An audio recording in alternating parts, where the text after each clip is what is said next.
قابل قدر بزرگان دین، نوجوانان اسلام اور دینی ملی بھائیوں،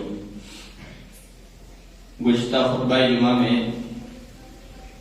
انسان کے ازلی دشمن یعنی ابلیس سے متعلق کچھ اہم باتیں آپ کے سامنے رکھی گئیں اور اللہ رب العالمین کے فرمان کے مطابق اس بات کو سمجھانے کی کوشش کی گئی کہ اپنے اس ازلی دشمن کو، اس دائمی دشمن کو پہچانیے اور اس کے نقش قدم کی پیروی نہ کیجیے، کیونکہ اس نے اللہ رب العالمین سے تا قیامت اجازت لی ہے کہ اللہ مجھے تو نے اس آدم کی وجہ سے جنت اور اس کی نعمتوں سے محروم کر دیا ہے، لیکن مجھے یہ مہلت مل جائے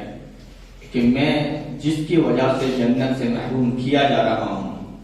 جس کی وجہ سے تیرے حضور میں راہنائے درگاہ ہوا ہوں، میں اس کو بہکا سکوں، اس کو اپنی چالوں میں پھنسا سکوں۔ تو اللہ رب العالمین نے بطور آزمائش، بطور امتحان اس کو یہ اجازت دے دی ہے کہ ٹھیک ہے، تجھے اجازت ہے، جو میرا ہوگا وہ تیری بات نہیں مانے گا، اور جو تیرے چنگل میں آ گیا، جو تیری باتوں پر چل گیا، سو وہ تیرے ہی ساتھ اس کا حشر ہوگا۔ تو شیطان جو انسان کا ازلی دشمن ہے، ہمیشگی والا دشمن ہے، وہ ہمہ وقت ہر وقت اس کوشش میں ہے کہ جو ٹھکانہ اس کا ہے، جو حشر اس کا ہونے والا ہے، وہی حشر اس انسان کا، اس ابن آدم کا بھی ہو۔ تو آج کے اس خطبہ جمعہ میں اسی حوالے سے آگے اس گفتگو کو بڑھاتا ہوں کہ شیطان انسان سے اصل چاہتا کیا ہے، کہ ابلیس انسان سے چاہتا کیا ہے۔ تو حقیقت یہی ہے کہ اس کی سب سے بڑی چاہت، اس کی سب سے بڑی کوشش یہی ہے کہ جس طرح سے وہ جہنم کا ایندھن ہوگا، اسی طرح سے اس انسان کو بھی اس جہنم کی آگ کا ایندھن بنا دے۔ قرآن کریم میں اللہ تعالیٰ نے اس حوالے سے فرمایا ہے، انما یدعو حزبہ لیکونوا من اصحاب السعیر۔ یہ سورہ فاطر کی آیت نمبر 6 ہے۔ اللہ فرماتا ہے کہ شیطان اپنی جماعت، اپنے گروہ کو بلاتا ہے اپنی طرف، اپنی باتوں کی طرف، اپنے کاموں کی طرف۔ مقصد کیا ہے؟ لیکونوا من اصحاب السعیر، تاکہ انہیں سب کو جہنم والا بنا دے، جہنم کے اندر جانے والا بنا دے۔ تو ہر وقت اس کی یہی کوشش ہے، اور اس کے لیے وہ مختلف طرح کی تدابیر اختیار کرتا ہے، مختلف طرح کی چالیں وہ چلتا ہے، جس میں سے سب سے بڑا اس کا حربہ، سب سے بڑا اس کا کام یہ ہے کہ وہ کسی بھی طرح سے اس ابن آدم کو کفر و شرک کے اندر مبتلا کر دے۔ سب سے بڑی اس کی کوشش یہ ہوتی ہے، اولی کوشش، کہ اس کو وہ کفر کے کسی جال میں پھنسا دے،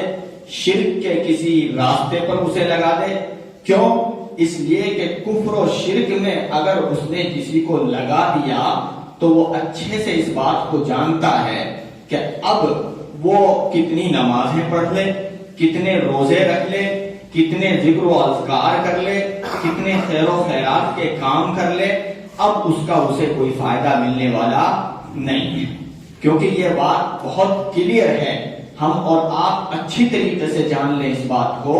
کہ ایمان کے بعد ہی اعمال کا وزن ممکن ہے۔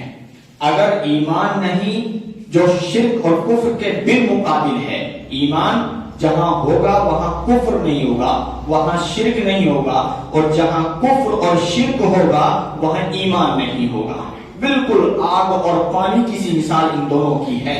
تو وہ ہر ممکن سب سے پہلی کوشش، سب سے پہلی جدوجہد اس انسان پر جو محنت کر رہا ہے اپنی طرف بلانے کے لیے، وہ اس بات کی کوشش کر رہا ہے کہ وہ اس کو شرک و کفر کے جال میں پھنسا دے، تاکہ اس کا ہر عمل پھر اس کو بے لگام چھوڑ دیتا ہے کہ ٹھیک ہے، اب تو عبادت کے نام پر خوب نمازیں بھی پڑھ، خوب روزے بھی رکھ، خوب خیر و خیرات کے کام کر، اب تجھے میں چھیڑنے نہیں آؤں گا، اب تجھے خوب جو ہے عبادت کا، جو ہے تقوی کا اختیار ہے کہ اب میں تجھے چھیڑنے نہیں آؤں گا کیونکہ اب وہ تیرے ان اعمال کا تجھے کوئی فائدہ ملنے والا نہیں. تو اس لیے اس کی سب سے پہلی کوشش ہوتی ہے کہ وہ کفر میں مبتلا کر دے. اور اس کفر میں مبتلا کرنے کے بعد قرآن کریم میں اللہ نے اس چیز کو بڑے ہی نرالے انداز میں بیان کیا ہے کہ دیکھیے کیسا یہ شیطان ہے کہ جب انسان سے کفر اور شرک کرا لیتا ہے تو بڑے ہی تنزیہ انداز میں، بڑے ہی چڑھانے والے انداز میں اس انسان سے غیبی طور پر، اس کو تو پتہ نہیں چلے گا، لیکن اس کی اس چاہت کا اور اس کی اس آواز کو اللہ نے ذکر کیا ہے قرآن میں. اللہ فرماتا ہے کہ جب انسان سے یہ کفر یا شرک کرا لیتا ہے، اذ قال للانسان کفر، انسان سے وہ کہتا ہے کہ کفر کر لے، فلما کفر، جب وہ کفر کر لیتا ہے، قال انی بریء منک انی اخاف اللہ رب العالمین، کہ میں تو بھائی تجھ سے بری ہوں، میں تو اللہ سے بڑا ڈرنے والا ہوں، میں تو اللہ سے بڑا ڈرنے والا ہوں. تو نے جو یہ کفر کیا ہے، تو نے جو یہ شرک کیا ہے، اس کا تو خود ذمہ دار ہے. فلا تلومونی ولوموا انفسکم. خطبہ مسنونہ کے بعد جو میں نے آیت تلاوت کی وہ سورہ ابراہیم کی آیت ہے. اس میں بھی یوں انسان سے مخاطب ہوگا جب روز محشر اللہ کے حضور پیشی ہوگی اور یہ دشمن بھی سامنے ہوگا، لوگ جو ہے اس کو مورد الزام ٹھہرانے کی کوشش کریں گے. کہے گا فلا تلومونی، مجھے ملامت مت کرو کہ تو نے برباد کر دیا، ولوموا انفسکم، اپنے آپ کو ملامت کرو، میں نے تو تم سے بس ایسے ہی کہا تھا، تم نے میری آواز پر لبیک کہا، تم نے میری بات کو مان لیا. رب العالمین نے تو تمہیں بتلایا تھا کہ یہ تمہارا ازلی دشمن ہے، یہ تمہارا حقیقی دشمن ہے، تم نے میری بات کو لبیک کیا، اس پر جو ہے عمل کیا، تو تم خود اس کے ذمہ دار ہو. فلا تلومونی ولوموا انفسکم ما انا بمصرخکم وما انتم بمصرخی. آج کا یہ جو دربار لگا ہے، یہاں پر جو معاملات ہیں، یہ تو وہ حشر ہمارے سامنے ہے، وہ محفل ہمارے سامنے ہے کہ یہاں نہ میں تمہاری کوئی فریاد کر سکتا ہوں، نہ تم میری کوئی فریاد کر سکتے ہو، نہ تم میری کوئی مدد کر سکتے ہو، نہ میں تمہاری کوئی مدد کر سکتا ہوں. لہذا تم اپنا معاملہ جانو، میں اپنا معاملہ جانو. تو بالکل جو ہے ہاتھ کھڑے کر دے گا، کسی بھی طرح سے جو ہے وہ اس کے ذمہ ہم کوئی چیز جو ہے نہیں لگا سکتے. تو اس کی سب سے پہلی کوشش ہوتی ہے کہ انسان کو کفر و شرک میں مبتلا کر دے. اور اگر کفر و شرک کے تعلق سے وہ انسان پر بس نہیں پاتا ہے، چونکہ کفر و شرک یقیناً ایک بڑی چیز ہو جاتی ہے، پھر بھی آدمی ظاہر سی بات ہے اگر کفر جلی، یعنی جس کو بالکل ایک دم واضح کفر کہتے ہیں، واضح شرک کہتے ہیں، بتوں کی پوجا کرنا، اللہ کے ماوراء کی جو ہے بات ماننا، اللہ کی عبادت اور اس کی صفات میں کسی اور کو برابر کا شریک ٹھہرانا، وہ شخص جو اللہ پر ایمان لایا، جو اللہ کو خالق اور مالک مانتا ہے، وہ جانے انجانے میں ممکن ہے اس سے کوئی چیز اس تعلق سے ہو جائے، لیکن پھر بھی ممکن وہ کوشش کرتا ہے کہ ایک اللہ پر اس کا یقین ہو، ایک اللہ سے وہ شفا مانگنے والا ہو، ایک اللہ کو رب ماننے والا ہو، اسی کی ہر صورت میں جو ہے ہر عبادت کو صرف اسی کی رضا کے لیے کرنے والا ہو، اس کی یہ ممکن کوشش ہوتی ہے. تو عموماً اہل ایمان اللہ والے بچ جاتے ہیں، تو ان کے لیے کیا کرتا ہے کہ یہ دوسری چالیں اختیار کرتا ہے، دوسری تدبیریں اختیار کرتا ہے کہ جن پر کفر و شرک کے تعلق سے بس نہیں چلتا، ان کو بدعات کے جال میں پھنساتا ہے، ان کو خرافات کے جال میں پھنساتا ہے، ایسے اعمال میں پھنساتا ہے کہ جو بظاہر جو بہت مشکل اس کو محسوس نہیں ہوتے،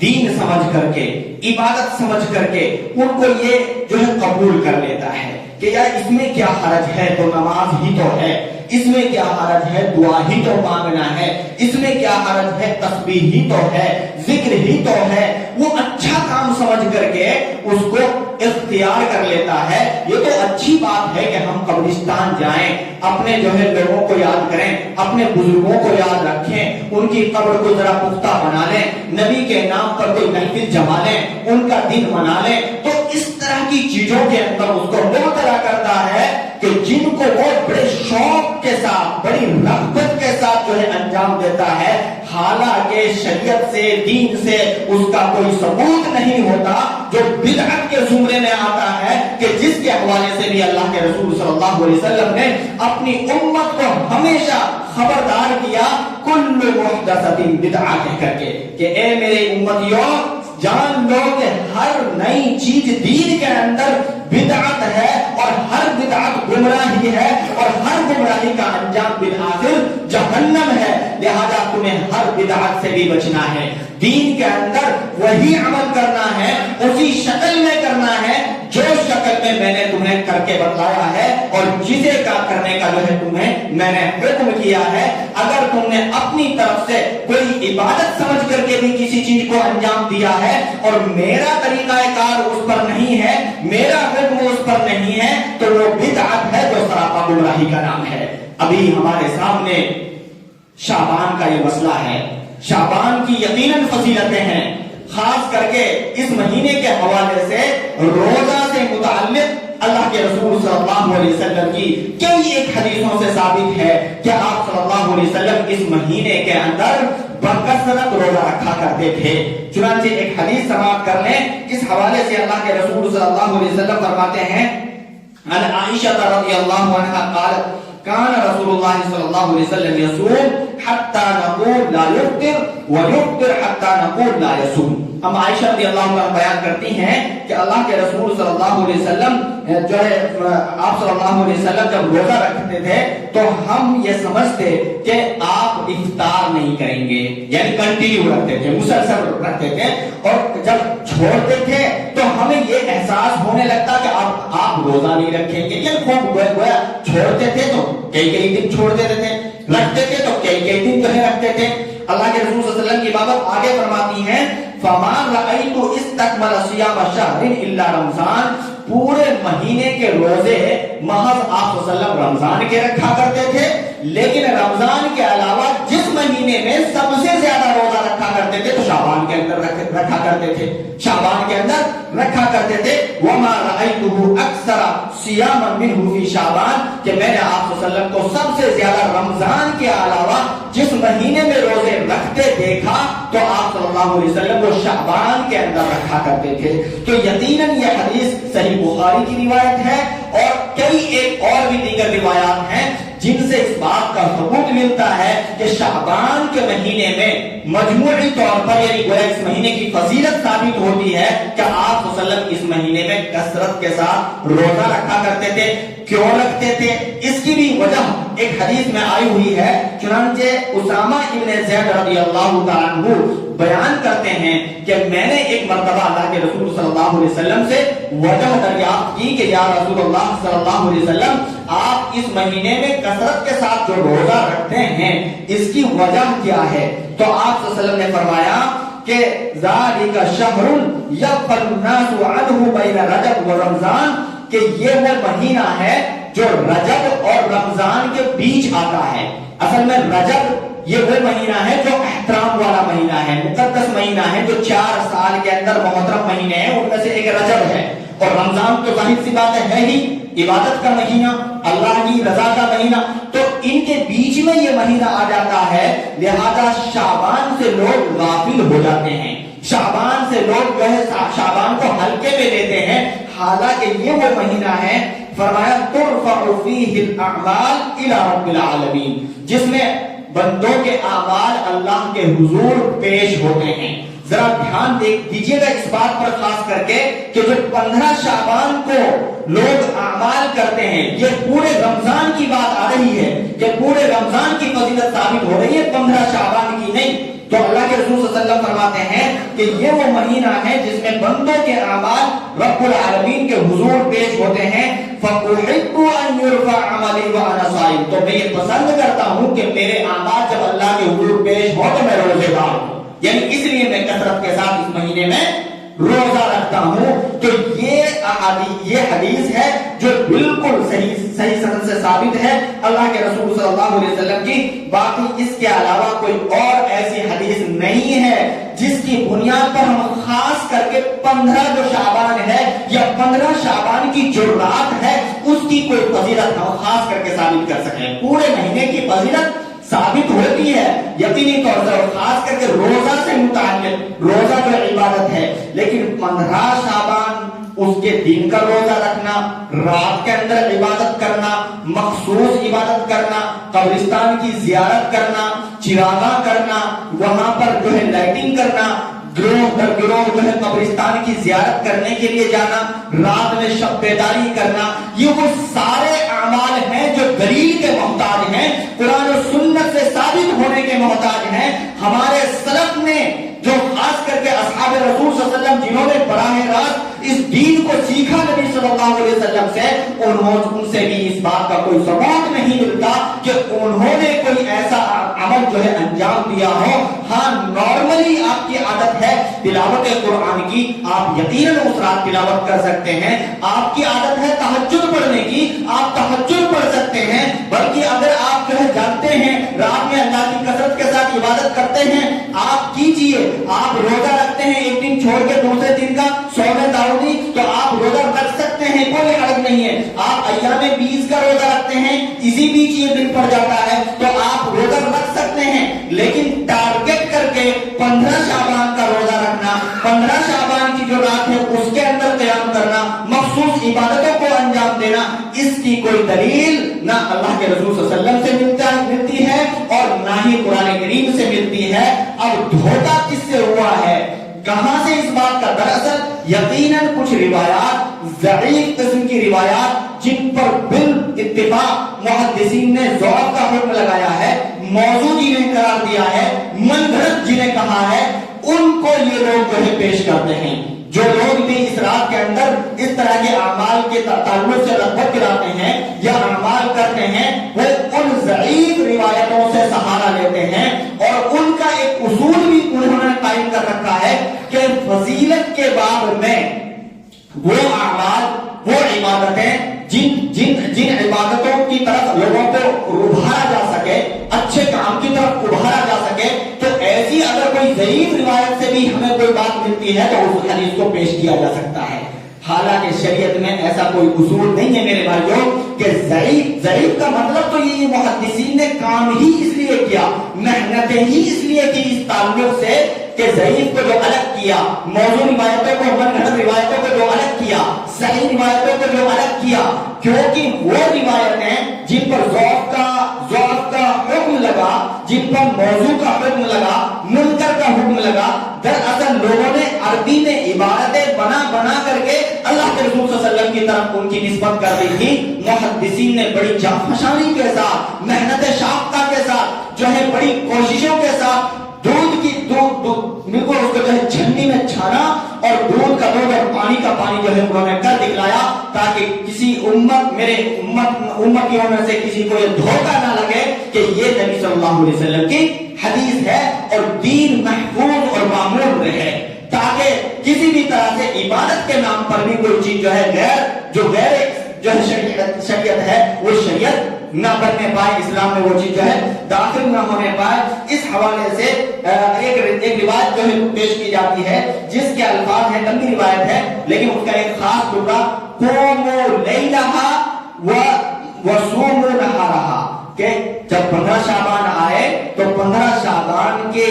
رات کا قیام کرو اور دن کا روزہ رکھو. لیکن یہ روایت آپ اس کو چیک کر سکتے ہیں، ابن ماجہ حدیث نمبر 1388، ضعیف اس پر جو ہے حکم ہے. اس کے علاوہ اما عائشہ رضی اللہ تعالیٰ عنہ کی ایک روایت پیش کی جاتی ہے اس رات کی فضیلت میں کہ ایک رات اللہ کے رسول صلی اللہ علیہ وسلم اما عائشہ رضی اللہ تعالیٰ عنہ کی باری میں آپ کے پاس تھے کہ رات میں اچانک خاموشی کے ساتھ آپ کے پاس سے اٹھ کر کے جو ہے جنت البقیع گئے. آپ وہاں جا کر کے اہل قبرستان کے لیے دعا کے لیے ہاتھ اٹھائے. یہ روایت بھی ابن ماجہ حدیث نمبر 1389 ہے اور ضعیف اس پر بھی حکم ہے. لیکن اگر تھوڑی سی دیر کے لیے اس میں غور بھی کر لیں جو لیلۃ القدر کی رات ہے جو رمضان المبارک میں جو آخری عشرے کی 5 راتیں ہیں جن کی فضیلت قرآن سے احادیث سے متحقق ہے. اللہ کے رسول صلی اللہ علیہ وسلم کیا کرتے تھے؟ آپ صلی اللہ علیہ وسلم خود بھی جاگتے تھے, اپنے گھر والوں کو بھی جگاتے تھے. یہاں پر حدیث میں کیا ذکر ہے کہ خاموشی کے ساتھ چپکے سے آپ جو ہے اٹھتے ہیں اور قبرستان جاتے ہیں. اللہ اکبر. اگر یہ رات کچھ اہم ہوتی تو کیا اپنی بیوی کو نہ جگاتے کہ بیوی جو ہے نماز پڑھو, اہم رات ہے, اس رات میں جو ہے قیام کرو, اللہ کی عبادت کرو, ذکر و اذکار کرو خاموشی کے ساتھ. اور دوسری بات یہ کہ اس رات میں محض ذکر ہے ایک رات. رات کون سی ہے؟ شعبان کی, یا شعبان کا مہینہ بھی ہے کہ نہیں ہے؟ صرف ایک رات کا ذکر ہے کہ لیلۃ, ایک رات. اما عائشہ کے پاس آپ صلی اللہ علیہ وسلم کی باری تھی, آپ کے وہاں تھے اور خاموشی کے ساتھ جو ہے اٹھ کر کے آپ جو ہے قبرستان جاتے ہیں. لہٰذا اس روایت سے کسی بھی صورت میں ایک تو روایت ضعیف ہے, دوسرے یہ کہ اس کے اندر معانی کے اعتبار سے بھی اگر غور کیا جائے تو کہیں سے کہیں جو ہے اس بات کا ثبوت نہیں ملتا ہے کہ جس کی بنیاد پر 15 شعبان کی رات کو اہم قرار دیا جائے. اچھا, دوسری بات یہ جس کو میں اکثر کہتا ہوں کہ جب آپ کسی بدعی عمل کو اپناتے ہو, کسی ایسے عمل کو اپناتے ہو دین سمجھ کر کے, عبادت سمجھ کر کے کہ یار اس میں حرج کیا ہے, اس کا سب سے بڑا نقصان یہ ہوتا ہے کہ جو ثابت شدہ عمل ہوتا ہے, جو قرآن و سنت سے ثابت شدہ عمل ہوتا ہے, اس کی ویلیو ختم ہو جاتی ہے. آپ جانتے ہیں اس رات میں جو جمگھٹا ہوتا ہے, اس رات میں جو لوگوں کا اہتمام ہوتا ہے, وہ اہتمام لیلۃ القدر جو متحقق ہے, جس کا ثبوت قرآن کریم کی آیات سے سورۃ القدر پڑھی ہے. پوری سورت اللہ نے اس فضیلت, اس رات کی فضیلت میں بیان فرمائی ہے. انا انزلناہ فی لیلۃ القدر وما ادراک ما لیلۃ القدر لیلۃ القدر خیر من الف شہر. اللہ اکبر. ایسی رات جو 1000 مہینوں کی راتوں سے بہتر, جس رات میں پوری رات بھر اللہ کی رحمت کے فرشتوں کا تانتا لگا رہتا ہے, اس سرزمین پر اللہ کی رحمت سلامتی لے کر کے نازل ہوتے ہیں. اس رات کے اندر دیکھ لیجیے اور اس رات کے اندر ایک موازنہ کر لیجیے, کمپیئر کر لیجیے کیا صورت ہوتی ہے. جو لوگوں کی عبادت کے نام پر مسجدوں کے اندر جو ہے کھچا کھچ پڑی ہوتی ہیں اور لوگ جو ہے روزہ رکھتے ہیں دن کے اندر, رات کے اندر شب بیداری کرتے ہیں, وہ اس رات کے اندر آپ کو دکھائی کسی بھی صورت میں نہیں دے. اس کی وجہ یہ ہے کہ اللہ رب العالمین نے بطور غضب آپ پر یہ, اگر جب آپ نے اس بدعی عمل کو اپنایا, اس غلط عمل کو اپنایا, تو اللہ رب العالمین نے ایک حقیقی عمل سے آپ کے جو ہے دلوں سے اس کی اہمیت کو نکال دیا. لہذا ضرورت اس بات کی ہے کہ ہم شریعت کو سمجھیں. شریعت ہمارے گھر کی لونڈی نہیں ہے کہ جیسے چاہا ہم نے اس کو عمل کر لیا. شریعت نام ہے اللہ کے رسول صلی اللہ علیہ وسلم سے ثابت شدہ اعمال کا, لہذا ہم اس کو اتنا ہی رکھیں. ہم یہ نہیں کہ ہلکے میں لے کر کے اس چیز کو. عموماً اچھے لوگ ناراض ہو جاتے ہیں, کہتے ہیں مولانا آپ جو ہے خاموخواہ کی اس بات پر اتنا زیادہ زور دے رہے ہیں, یہ تو اس میں حرج کیا ہے, یہ تو اچھا ہی عمل ہے. اللہ کی رضا, اللہ کی رضا کا عمل میرے بھائیوں وہی ہے کہ جس کے کرنے کا اللہ کے رسول صلی اللہ علیہ وسلم سے ثبوت ملتا ہو, رب العالمین سے ثبوت ملتا ہو, قرآن و سنت سے اس کا ثبوت ملتا ہو. ادروائز اللہ کے رسول صلی اللہ علیہ وسلم نے صاف فرما دیا ہے کہ جس عمل پر ہمارا ٹھپا نہ ہو, ہمارا قول و عمل نہ ہو, وہ عمل مردود ہے. آپ لاکھ سمجھتے رہو اس کو اچھا عمل. لہذا ہمیں اس سے بچنے کی ضرورت ہے. اور خاص کر کے اس رات میں جو چراغا کرنے کی بات ہے, بائکنگ کرنے کی بات ہے, نوجوانوں کے ہاں ہلا کرنے کی بات ہے, ان کا تو بیان ہی کیا کرنا. یہ تو بالکل خرافات ہے, نری جو ہے جہالت والی چیزیں ہیں. یہ تمام چیزیں ہم نے اغیار سے لی ہیں. اسلام امن اور شانتی کا مذہب ہے. اسلام الحمدللہ ایک ایسا پیسفل مذہب ہے جس کے ہر عمل سے آپ اتحاد, یکجہتی, جو ہے ہمدردی, غمخواری, دوسروں کو پریشان نہ کرنا, یہ تمام تر تعلیمات جو ہے جھلکتی ہیں. اسلام ایک پیس کی ہمیشہ جو ہے تعلیم دیتا ہے, امن اور سکون کی ہمیشہ تعلیم دیتا ہے. یہ نہیں کہ جتھے کے جتھے آپ جو ہے روڈ پر آپ اس رات میں جگنے کے نام پر بائک اٹھائے اور چل دیے بائکیں کر رہے ہیں, جو ہے پٹخارے چھوڑ رہے ہیں, پٹاخے چھوڑ رہے ہیں. یہ ساری میری جہالت ہے. دوسری قوموں کو بھی آپ غلط پیغام دیتے ہو, اسلام کے نام پر آپ دھپا لگاتے ہو. لہذا ضرورت ہے کہ ہم ان تمام چیزوں کو سمجھیں اور یہ کہ دین کو اسی قوم میں رہنے دیں کہ جس قوم میں اللہ کے رسول صلی اللہ علیہ وسلم نے اس کو رکھا ہے اور جس پر عمل اللہ کے رسول صلی اللہ علیہ وسلم کے صحابہ نے کیا ہے. دعا ہے رب العالمین ہم سب کو قرآن و سنت کا سچا شہدائی بنائے. رب العالمین ہمیں قرآن و سنت کی تعلیمات کے مطابق عملی زندگی گزارنے کی توفیق عطا فرمائے. آمین. وآخر دعوانا الحمدللہ رب العالمین. بارک اللہ لنا ولکم فی القرآن المجید ونفعنی وإیاکم بالذکر الحکیم وصلی اللہ علی النبی.